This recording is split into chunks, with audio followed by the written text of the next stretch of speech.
Well, Richard Thomson is a Scottish National Party candidate, and I'm hoping he can explain more. Are you there, Richard? No, not. I am. Oh, you're excellent. Hear excellent. me okay? I can hear you fine. Thank you, sir. What is this climate test?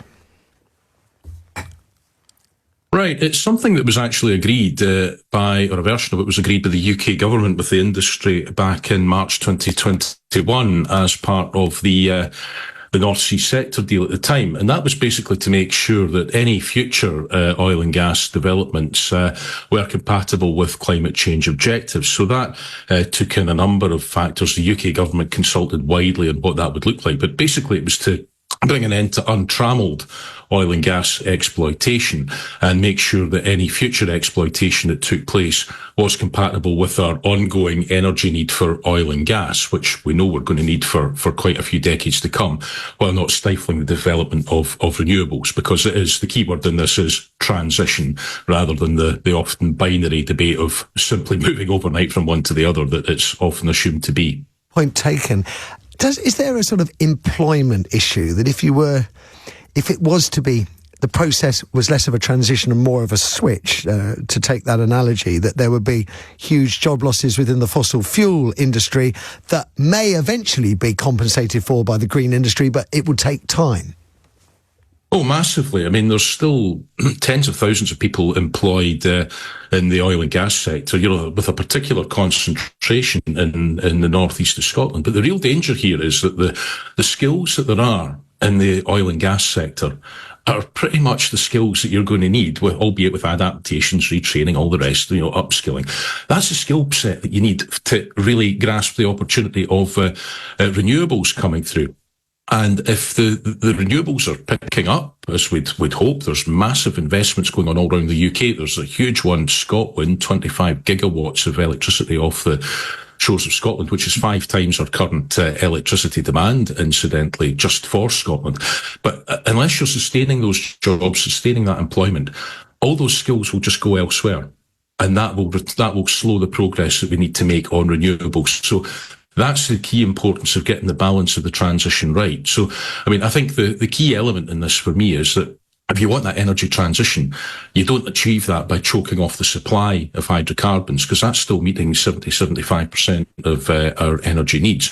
You do it by changing the nature of the demand. And that means the transition of jobs from one sector to the other as the economic opportunities unfold. You make a great argument. First of all, I have to hold my hand up. I did not know about the renewable electricity generator, the volume that you are creating in Scotland. That is quite laudable. Absolutely. I'm very, very impressed, I have to say.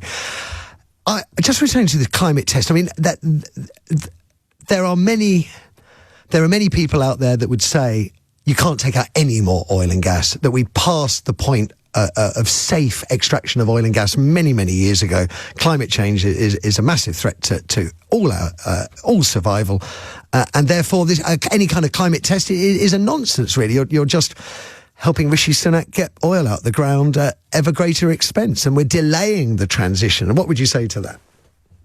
Well, as I say, I think you get that transition not by choking off the supply, but by changing the nature of the demand. But I think we do need to be realistic here. I understand and I respect the argument that you've put to me that other people would seek to advance. But we need gas to make fertilizer, for example. So it's key to our food security. We need hydrocarbons to make plastics, for the when we're all using plastics daily, perhaps there are products that we could replace plastics with, but it's going to be, oil and gas will be needed as fuel and feedstock, as I say, for decades to come. And right now, at this point in time, some 75% of our energy is still coming from oil and gas. Now, that 25 gigawatts that I spoke about of 5 times Scottish domestic electricity demand, that will soon get soaked up when you start doing the things that you really need to do, like decarbonising transport, when we're driving electric cars and when we've eventually got round to electrifying our rail network, decades after our European friends have done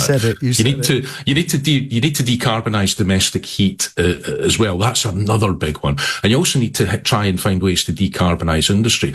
But, there's other things you need to do as well. well, like reducing demand for energy, because we're really quite wasteful in the way that we use it. We need storage solutions as well.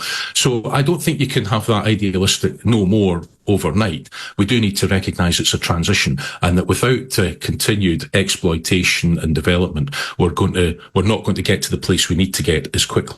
Richard Thomson, I congratulate you. You make a great case. You did a very good argument there. Thank you. And once again, amazing renewable production there off the Scottish coast. I take the point it's going to be eaten up, but yeah, what a great position to be in.